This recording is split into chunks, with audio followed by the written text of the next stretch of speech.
The stars burned cold against the void as Captain Dahayan watched another human ship explode on his view screen. 3 years. 3 years of war, and humanity was losing badly.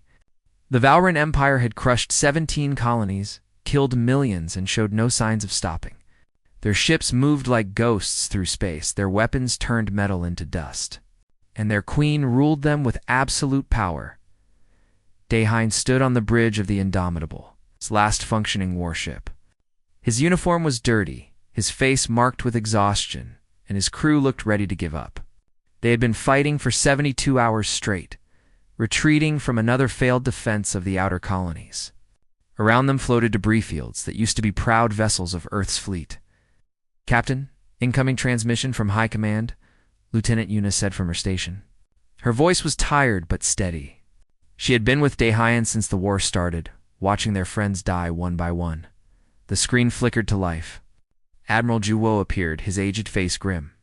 Behind him, Dahayan could see the war room filled with desperate officers. "Captain Dahayan, we are authorizing Operation Final Light." Dahayan felt his stomach drop. Final Light was the suicide mission they had planned as a last resort. Infiltrate the Valran flagship, assassinate Queen Sharava, and hope the Empire collapsed without their leader. The success rate was calculated at less than 2%. "We have no choice," Gu continued. "Our projections show complete human defeat within 6 months. Earth itself will fall within a year. You are our best operative. Your ship is already near their territory.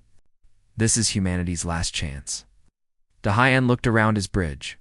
Yuna met his eyes and nodded slowly. His engineer, Junho, gave a sad smile from his console. They all knew what this meant. None of them expected to survive. "It's understood, Admiral. We accept the mission." The plan was insane but simple. The Valran used crystalline technology that emitted specific frequencies. Junho had built a device that could temporarily mask the Indomitable as a destroyed Valran scout ship. They would drift into the debris field near the Queen's flagship. Then Dahayan would use a stolen Valran shuttle to board the massive vessel.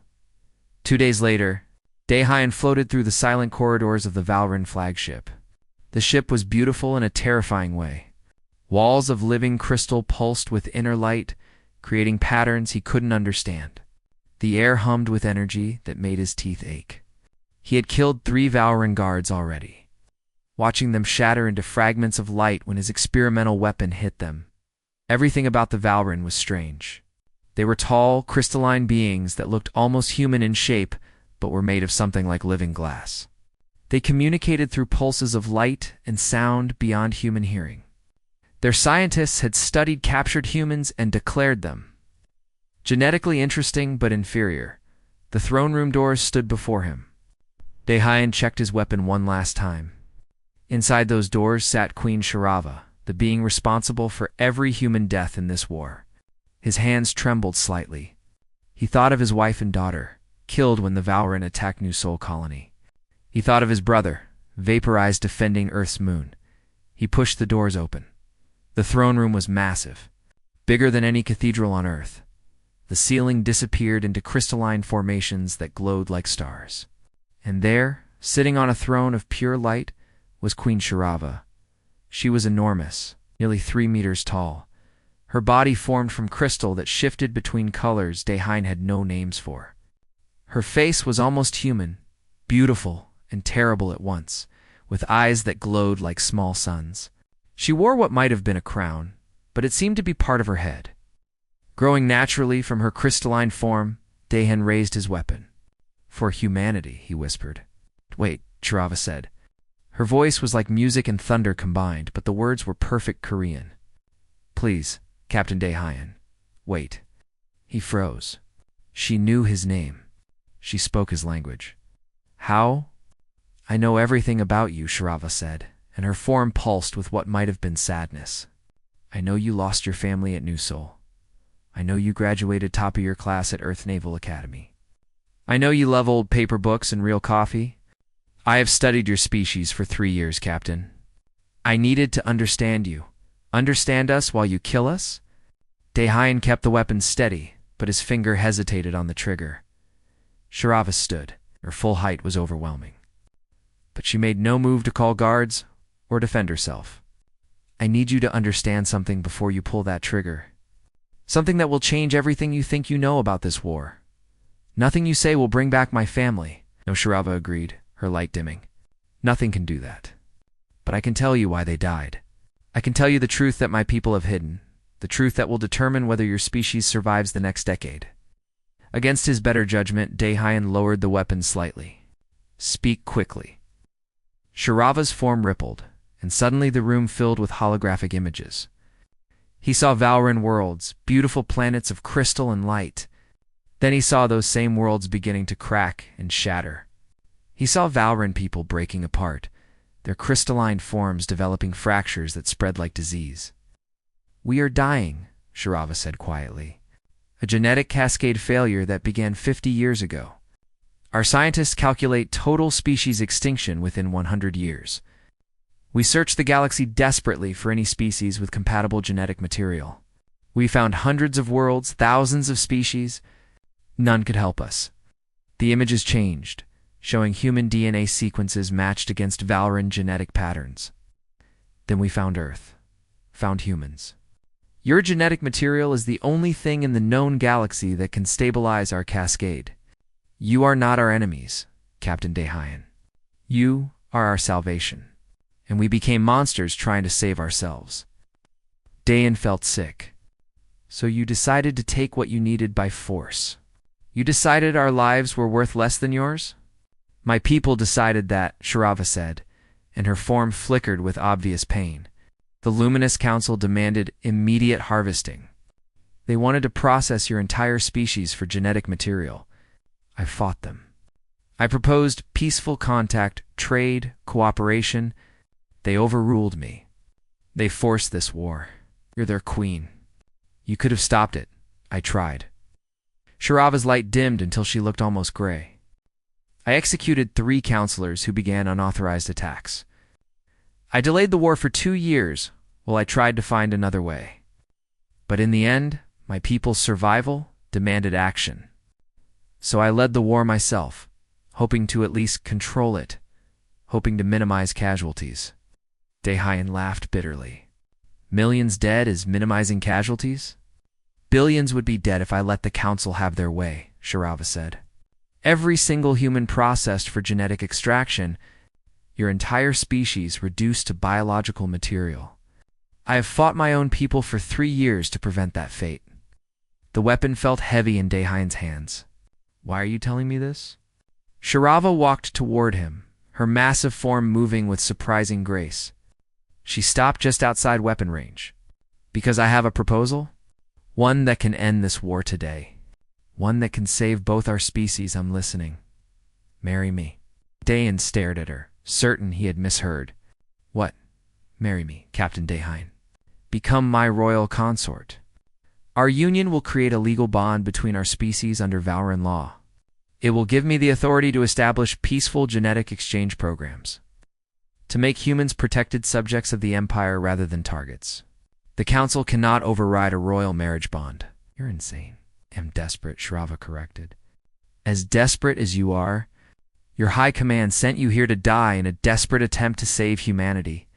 I am offering you a way to actually succeed. Marry me, and the war ends. Every human colony will be spared. All attacks will cease immediately. Your people will be offered voluntary participation in genetic exchange programs with full compensation and protection. No more deaths. No more war. Daehyun shook his head. My people would never accept this. They would see it as surrender. Then let them see it as victory, Shirava said. You infiltrated my flagship, defeated my guards, and forced your enemy queen into a peace treaty through marriage bond. Tell them whatever story they need to hear. I do not care about pride or propaganda. I care about stopping the killing. And if I refuse, if I kill you right now, Shirava's eyes met his, glowing with ancient sadness. Then you will die seconds later when my guards storm this room. Your ship will be destroyed, and the Luminous Council will take control of the Empire. They will show Earth no mercy. Your species will be extinct within 5 years. Everyone you know, everyone you love who still lives will be processed for genetic material. Is that the future you choose? Daehyun stood in silence, his weapon still raised, his mind racing. Everything he had believed about this war was wrong. The clear lines between good and evil had blurred into impossible gray. And now, the fate of humanity rested on the most insane decision imaginable. How long do I have to decide? He asked finally. 72 hours, Sharava said. After that, the Council will demand I resume full military operations. Go back to your ship, Captain. Contact your superiors. Think about my offer. But remember, billions of lives depend on what you choose. Daehyun lowered his weapon slowly and backed toward the door. Sharava made no move to stop him. As he and, harmonizing their voices in a way that made his chest vibrate, finally came the life bond itself. Sharava reached into her own chest and pulled out a shard of crystal, small but glowing with inner light. This is part of my essence, she explained. I'm giving you a piece of myself. It will link our life forces. We will share thoughts, emotions, and eventually our lifespans will synchronize. If one of us dies, the other will follow within hours. You're giving me your life? Daehyun whispered. I'm trusting you with everything I am, Sharava said. That's what marriage means for my people. She pressed the crystal shard against his chest. It sank into his skin without pain, and suddenly, Daehyun's mind exploded with sensation. He felt Sharava's thoughts flooding into him. 800 years of memories, emotions, experiences. He saw her childhood on Crystal Worlds, her coronation as queen, her desperate efforts to find a cure for her people's disease, and he felt her grief. She had mourned every human death in this war. Every ship destroyed, every colony lost, every life taken weighed on her like physical pain. She had cried crystalline tears for his wife and daughter, for people she had never met, because she knew their deaths were her responsibility. Daehyun gasped as the connection stabilized. He could feel Sharava's presence in his mind now, gentle and careful, like a hand extended in friendship. She could feel him too, his anger and grief and desperate hope all laid bare. I'm sorry, she whispered, and he felt her sincerity like truth carved in stone. I'm so sorry for what my people did to yours. The ceremony concluded with formal declarations witnessed by both species. The war was officially ended. Treaties were signed. Peace had come at last. Oma Tick Station orbiting New Beijing colony exploded, killing 43 Valran scientists and their human volunteers. Within hours, 3 more attacks hit Valran facilities across human space. Each explosion was followed by a broadcast message. Earth will never bow to aliens. The Free Earth movement will restore human sovereignty. Daehyun was in Sharava's throne room when the news arrived. He felt her shock and pain through their bond as she watched the casualty reports. 43 of her people, killed by his people, because of hatred he understood too well. I need to contact Earth immediately, Daehyun said. This is General Kung Su. I know him. He's a war hero who lost most of his unit in the Outer Rim campaign. If he's leading the Free Earth movement, this is just the beginning. President Taezun appeared on the view screen within minutes, her face grave. Captain Daehyun, I want you to know that Earth's government had no knowledge of these attacks. General Kyung-soo went rogue 3 weeks ago when we refused to denounce the treaty. How many followers does he have? Daehyun asked. Intelligence suggests at least 50,000 active members, possibly more. They're well-funded and have support from several colonial governors who never accepted the peace. We're hunting them, but Kung-soo is smart. He's using the same guerrilla tactics he perfected during the war. Behind Daehyun, the luminous council was gathering, their lights pulsing with angry colors. Vareth's voice boomed through the chamber. This is why we should never have trusted humans. They are violent, treacherous creatures who cannot be civilized. Counselor Varath, Sharava said coldly. You will remember that my consort is human, and you will show respect. Your consort is the reason we are weak, Vareth shot back. Before this marriage, we would have responded to such attacks by destroying the entire colony. Now we sit here and talk while our people die? The argument escalated, with half the council demanding immediate military retaliation. Sharava refused, but Daehyun could feel her resolve weakening through their bond. How many more attacks could she tolerate before her own people turned against her? That night, Daehyun couldn't sleep at all. He stood in his quarters, staring out at the stars, thinking about Kyungsoo. The general had been famous during the war for his brilliant tactics and his absolute dedication to victory. If he had decided the treaty was treason, he would fight it with everything he had. A message arrived on Daehyun's private channel. It was from Lieutenant Yuna, marked urgent and encrypted. He opened it with shaking hands. "Captain, I've gone undercover within the Free Earth movement. Don't try to contact me directly. Kyungsoo is planning something massive. I've seen supply manifests for biological weapons, but I can't get details yet. Whatever he's building, it's designed to target Valran biology specifically. I think he's planning genocide. I'll send more when I can." Yuna out Daehyun felt sick. Biological weapons meant Kyungsoo wasn't just fighting for human independence. He wanted to exterminate the Valran entirely. If he succeeded, the Valran Council would have justification for total war against humanity. Everything Daehyun had sacrificed would be for nothing. He went to find Sharava. She was in her private meditation chamber, a space filled with crystalline formations that resonated with her thoughts.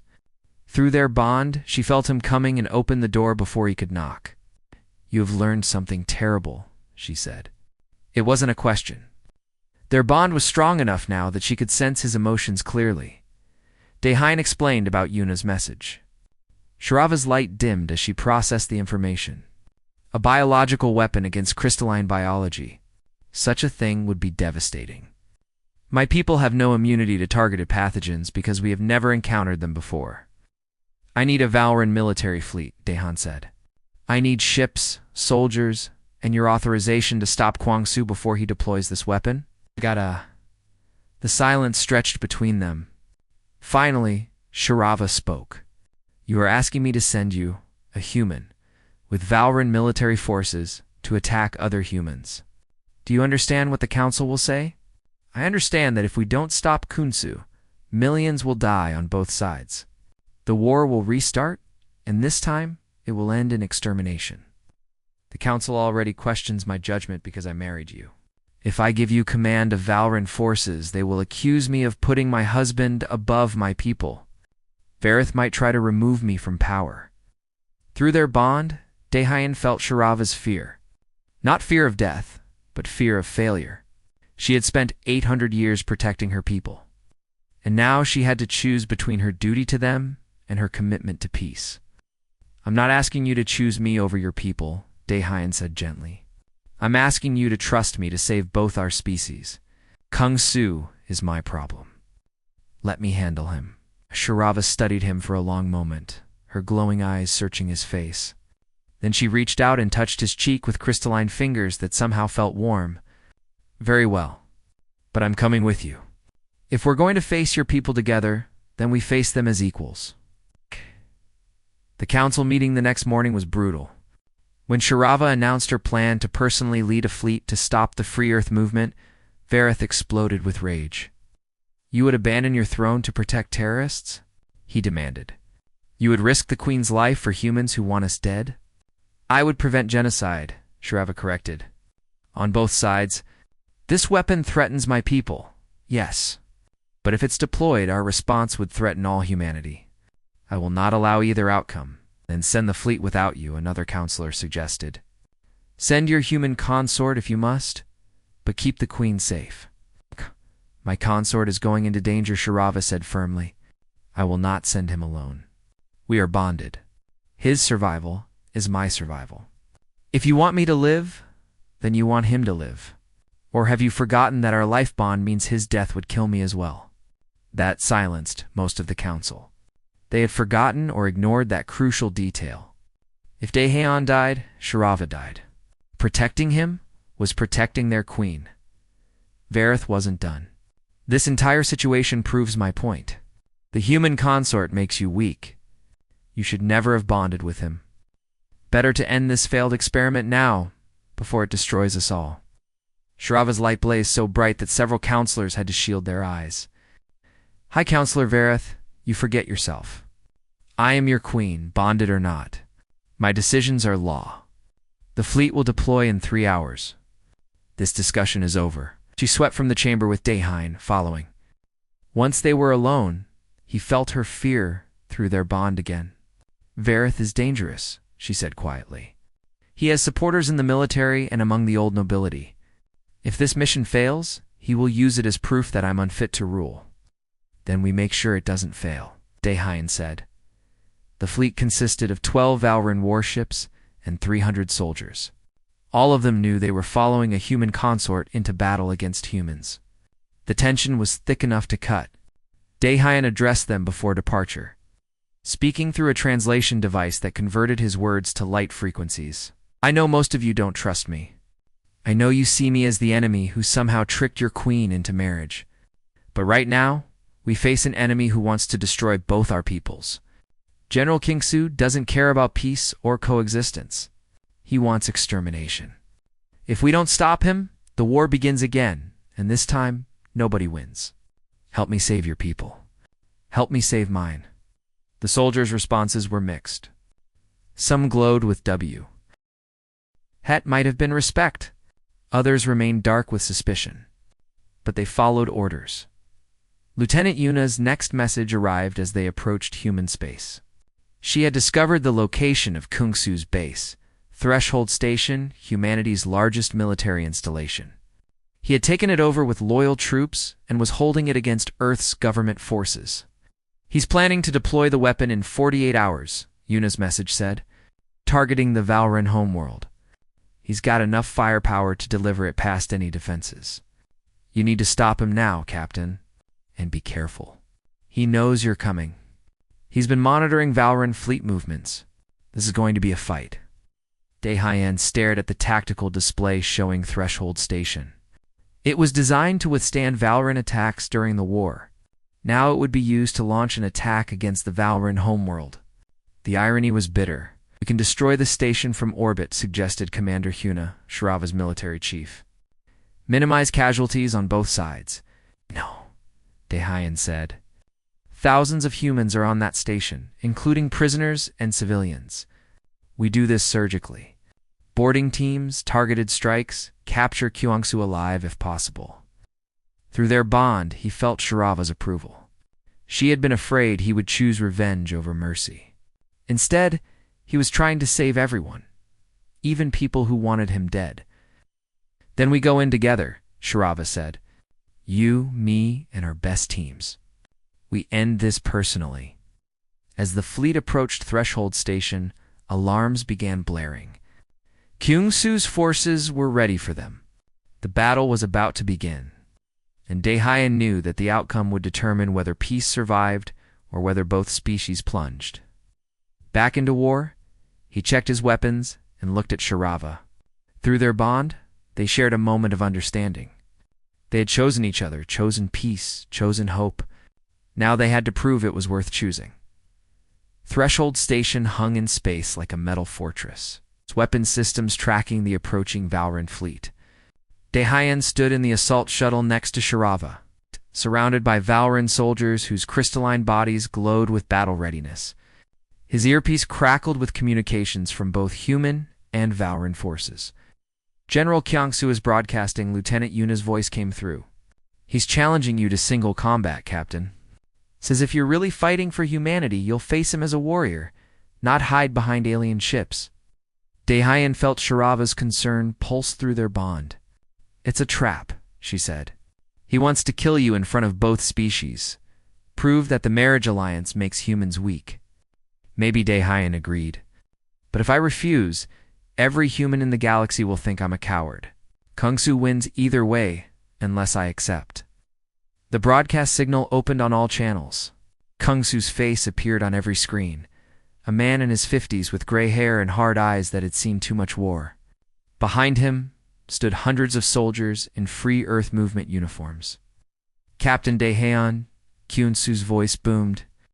You stand with aliens against your own people. You married the enemy queen who murdered millions of humans. You've become their puppet, their pet. I'm giving you one chance to remember your honor. Face me in single combat. If you win, I'll surrender the station peacefully. If I win, your alien friends retreat, and humanity regains its sovereignty. Through their bond, Daehayan felt Shirava preparing to refuse on his behalf. He touched her arm gently, stopping her. I have to do this. You know I do. He'll try to kill you. And if you die, I die. The bond works both ways, remember? I remember, but if I don't fight him, we lose before we even begin. Kyung-soo is betting that I've gone soft, that living with the Valorant has made me weak. I need to prove him wrong. Shirava's light flickered with worry, but she nodded. Then I'm coming with you. The life bond means, where you go, I go. They took a small shuttle to Threshold Station's main hangar. The massive bay was filled with thousands of people, soldiers and civilians from both the Free Earth movement and the station's regular crew. Cameras were everywhere, broadcasting this confrontation across human and Valorant space. This wasn't just a fight between two men. It was a fight for the soul of the peace treaty. Kyung-soo waited in the center of the hangar, wearing combat armor and carrying a plasma blade. He smiled coldly when Daehin and Shirava emerged from the shuttle. You brought your alien wife to watch? Kyung-soo said. How romantic. Will she cry crystalline tears when I kill you? General Kunshu Daehayan said calmly, You were a hero of the war.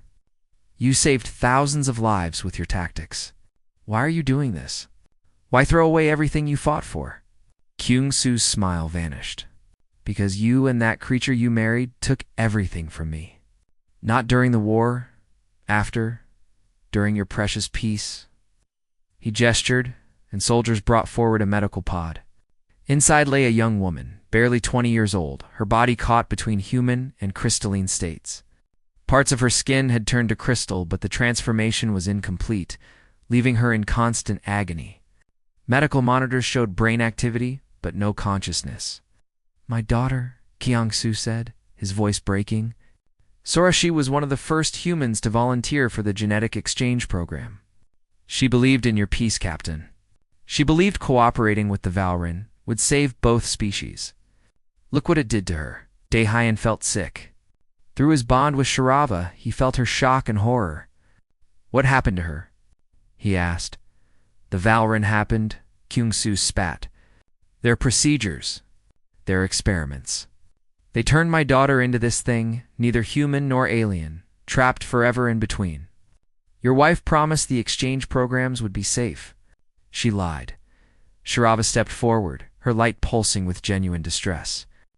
General Kyung-soo, I swear to you, this should not have happened. Our procedures were designed to be safe. If your daughter was harmed, it was a mistake, an accident that we will investigate and correct. Investigate. Kyung-soo laughed bitterly. Correct? My daughter has been like this for 2 months. Your best doctors can't help her. She's stuck in a coma, experiencing pain we can't stop. Because your people experimented on her like she was a laboratory animal. I will personally ensure that every resource of the Empire is devoted to saving her, Shirava said. I give you my word as queen. Your word means nothing, Kyung-soo said. You're all the same. Humans, Valorant, doesn't matter. The powerful use the weak and call it progress. Well, I'm done with progress. I'm done with peace, bought with my daughter's suffering. After I kill your puppet husband, I'm going to launch my weapon and watch your precious empire burn. He raised his plasma blade. Enough talk. Fight me, Captain. Show me whether you still remember how to be human. Daehin drew his own weapon, a simple combat knife, enhanced with Valorant energy technology. The crowd fell silent. Cameras focused. The entire galaxy watched as 2 humans prepared to fight over the future of 2 species. They circled each other carefully. Kyung-soo was older but more experienced in close combat. Daehayan was younger, but hadn't fought hand-to-hand since the wedding. The general struck first, his plasma blade cutting through the air with deadly precision. Daehayan barely dodged. Feeling the heat of the blade pass centimeters from his face, he countered with a quick strike that Kyung-soo parried easily. They exchanged blows, neither gaining advantage, both testing the other's skill. You've gotten slow, Kyung-soo taunted. Too much time in your alien wife's bed, not enough time training? I've been working for peace, Daehayan shot back.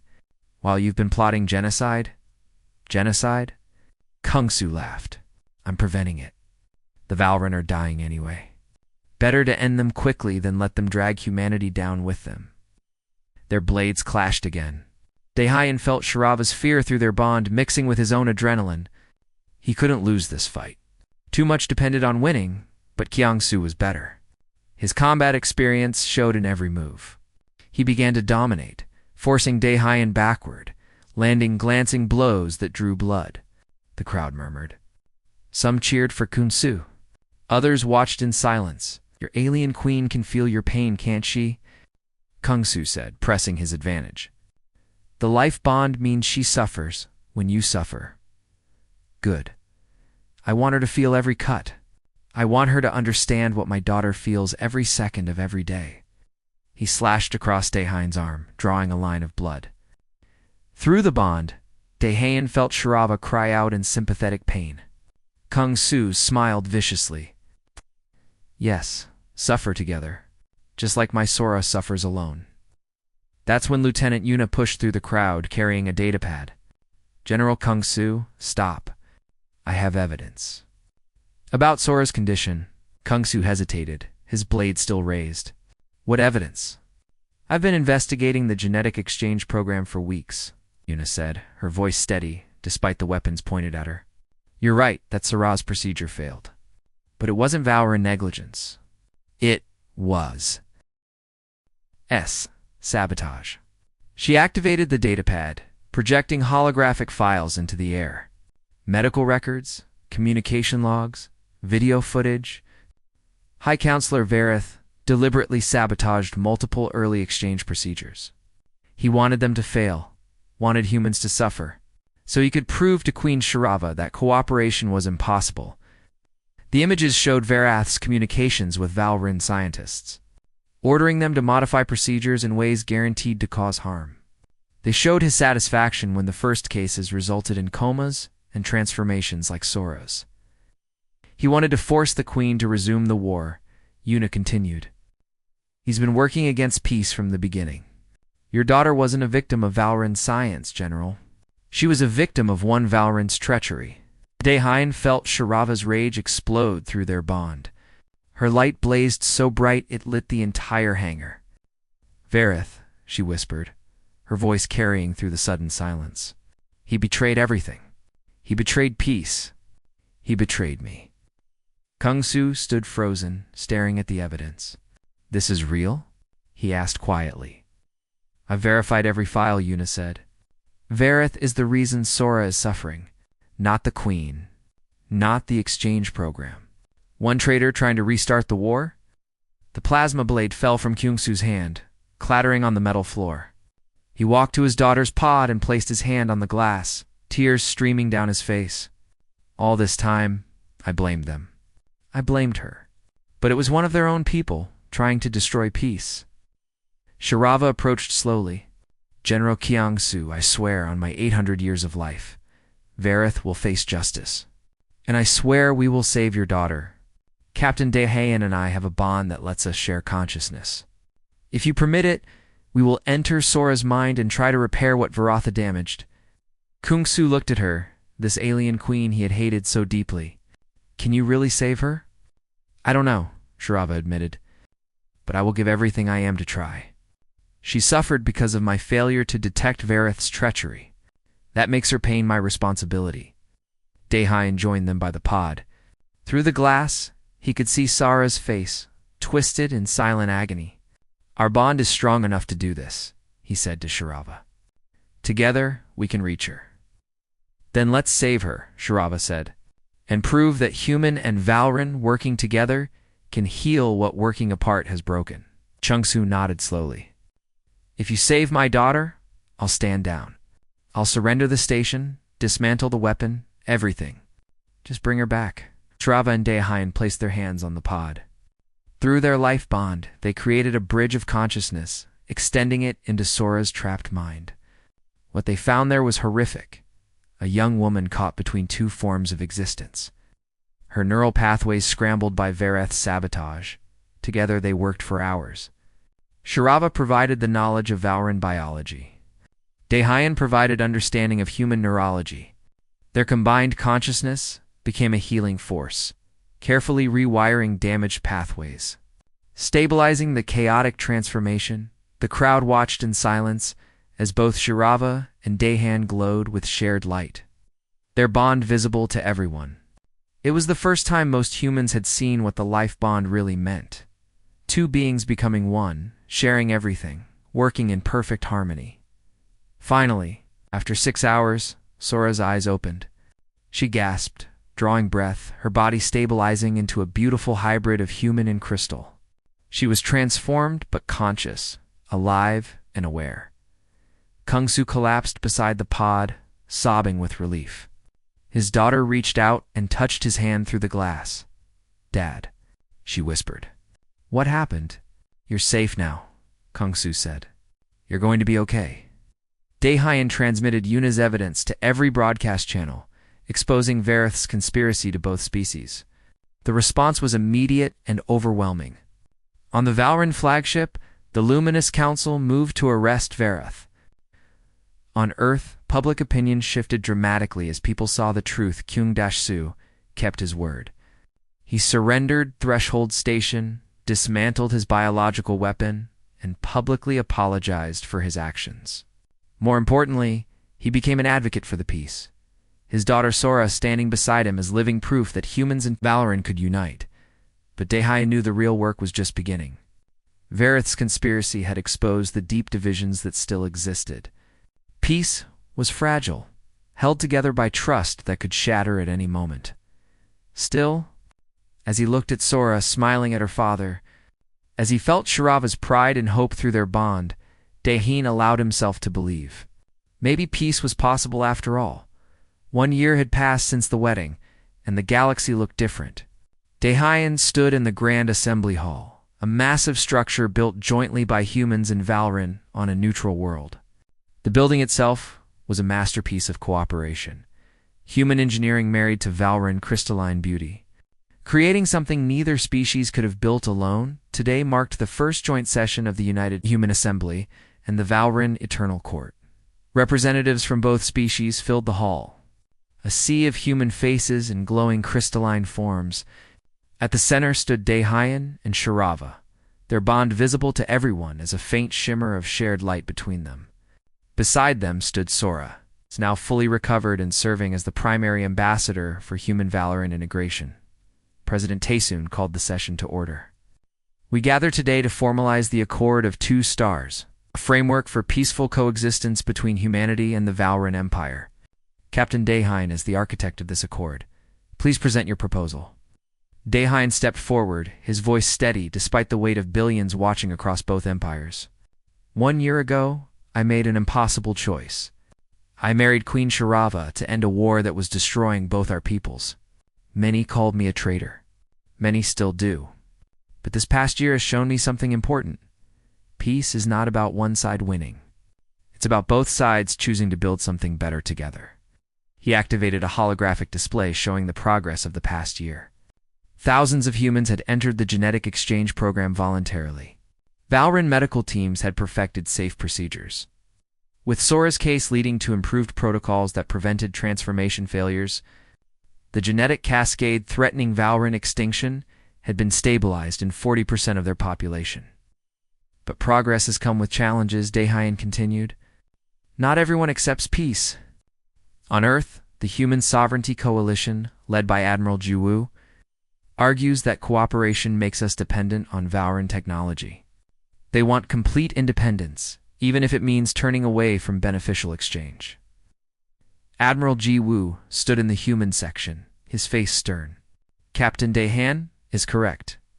The Coalition believes humanity should stand on its own feet, not become a satellite of the Valrin Empire. We are grateful the war ended, but we will not surrender our autonomy for genetic treatments. From the Valrin side, a group of counselors glowed with dark, hostile colors. Their leader, a being named Thera, spoke through light frequencies that translated to harsh tones. The purest crystals agree with the human admiral. We do not want integration. We want the genetic material necessary to save our species, then complete separation between our peoples. Shirava rose, her presence commanding attention. Both the coalition and the purists make the same mistake. They see peace as a transaction, a trade of genes for safety. But the Accord of Two Stars proposes something different. True symbiosis. Tane picked up the explanation. We propose a framework where both species maintain complete autonomy while building shared institutions. No forced integration. No mandatory programs, just voluntary cooperation in areas that benefit both sides. The hologram shifted, showing proposed shared colonies where humans and Valrin could live side by side if they chose. Research stations studying both biologies, trade networks, cultural exchanges, educational programs. The key principle is choice, Dehan said. Humans who want to participate in genetic exchange can do so safely. Those who don't won't be forced. Valrin who want to establish hybrid colonies can. Those who prefer separation can maintain their traditional worlds. Peace doesn't mean everyone has to be the same. It means giving everyone the freedom to choose their own path. Sora stepped forward, her hybrid form glowing softly. I am living proof that humans and Valrin can unite, but I'm also proof that such unity must be voluntary and safe. I chose to participate in the exchange program. I accepted the risks. My transformation was meant to be gradual and controlled. When Vareth sabotaged my procedure, he didn't just hurt me. He hurt the entire concept of cooperation. Her father, General Kung-Su, stood beside her. He had become one of the strongest advocates for peace after his daughter's recovery. I nearly destroyed everything because I thought my daughter's suffering proved Valrin couldn't be trusted. I was wrong. One traitor's actions don't condemn an entire species. I've learned that the hard way. Now I ask both humans and Valrin to learn from my mistake. Judge individuals, not entire peoples. The debate lasted for hours. Representatives from both sides voiced concerns, hopes, and fears. Some argued for closer integration. Others demanded stricter boundaries. But slowly, painfully, a consensus emerged. The Accord of Two Stars passed with 73% support from both assemblies. As the session concluded, Dehain felt Sharava's pride and relief through their bond. They had done it. Not perfectly, not completely, but enough to keep peace alive. But the real test came afterward, in private meetings with the opposition. Admiral Jiwoo met with Dehain in a small conference room, just the two of them. I voted against the accord, Jiwoo said bluntly. I still believe it gives too much away, but I respect what you're trying to do, Captain. You've sacrificed more than any of us for peace. I didn't sacrifice, Dehain said quietly. I chose. There's a difference, is there? Gu studied him carefully. You live on an alien ship, married to an alien queen, connected to her through a bond that will kill you if she dies. You've given up your humanity in every way that matters. Dehain felt Sharava's presence in his mind, warm and constant. I can still appreciate a good book. I still miss real coffee. I still remember my family and grieve for them. I'm still human, Admiral. The bond doesn't change that. It just means I'm also connected to something larger. Jiwoo was silent for a moment. The coalition will continue to exist. We'll continue advocating for human independence. But we won't resort to violence. Kyung-Soo's example taught us that much. That's all I ask, Dehain said. Disagree peacefully. Debate loudly. But no more war, please. Similar conversations happened across both species. The purest crystals agreed to non-violence while maintaining their separatist stance. Other opposition groups pledged to work within the new system rather than against it. It wasn't perfect unity, but it was sustainable peace. 5 years later, Dehain walked through gardens that shouldn't exist. Human flowers grew beside Valrin crystal formations, each enhancing the other's beauty. Trees engineered through cooperation provided shade that flickered with rainbow light. Water features combined human aesthetics with Valrin energy manipulation, creating fountains that sang. A small boy ran through the gardens, laughing. He was 3 years old, with dark hair and eyes that occasionally glowed with inner light. His skin was human, but could shift to crystalline hardness when needed. He was neither fully human nor fully Valrin, but something entirely new. Genesio, Be careful, Daehyun called, smiling as his son investigated a particularly colorful crystal flower. Sharava materialized beside him, rope form smaller now than it had been during the war. She had learned to modulate her size to be less intimidating to humans. Through their bond, Daehyun felt her amusement at Genesio's endless energy. He has your curiosity, she said. Always exploring, always questioning. And your stubbornness, Daehyun replied. He argued with me for 20 minutes this morning about why he should be allowed to eat dessert before breakfast. They watched their son play, this impossible child who represented everything they had built. Genesia wasn't alone. Across the shared colonies, hundreds of hybrid children were being born now. Each one a bridge between species. Each one proof that cooperation could create beauty. Lieutenant Yuna approached. Now Captain Yuna and commander of the first joint human Valorant exploration ship. Sir, ma'am, I wanted to report before we leave for the frontier. The exploration mission is ready. Any concerns? Daehyun asked. Half my crew is human, half Valorant. They're still learning to work together. Last week, the human engineers tried to improve the Valorant engine efficiency and nearly blew up the ship. She smiled. But they're learning. Give them time. Time is what we have now, Sharava said. Thanks to peace. After Yuna left, Daehyun and Sharava sat on a bench watching Genesio play. Through their bond, they shared memories of the past 5 years. The struggles and victories, the moments of doubt, and the moments of hope. The slow, difficult work of building trust between peoples who had tried to destroy each other. Do you regret it? Sharava asked quietly. Marrying me? Giving up your old life? Daehyun thought about the question seriously. He thought about his life before the war. His wife, his daughter, his brother, all gone. He thought about the weight of billions of lives depending on his choice. He thought about the hatred, the suspicion, the endless political battles. Then he thought about Sora, laughing with her father. About hybrid children playing in impossible gardens. About human and Valorant scientists working side by side to cure diseases that afflicted both species. About his son asking questions in 2 languages, belonging fully to both worlds and neither. No, he said finally. I don't regret it. I grieve for what I lost, but I'm proud of what we built. Through their bond, Sharava shared her own memories. 800 years of ruling alone. Centuries of making hard choices, losing people she loved, carrying the weight of an entire species. Then the desperation of the genetic crisis, the horror of being forced into war. The loneliness of a throne no one else could understand. And then Daehyun. Standing in her throne room with a weapon raised and grief in his eyes. The human who chose peace over revenge. The man who bonded his life to hers and taught her that she didn't have to carry everything alone. I love you, she said. Not through the bond, but out loud in Korean. Wanting him to hear the words, I love you too, Daehyun replied. Taking her crystalline hand in his human one, Genesio ran over, clutching a flower that glowed softly. Look what I found. It's both kinds. He was right. The flower was a natural hybrid, human and Valorant genetics merging spontaneously. It shouldn't exist according to either species' biology. But there it was, beautiful and alive, growing where 2 different worlds touched. That's amazing, Daehyun said, lifting his son onto his lap. Do you know what this means?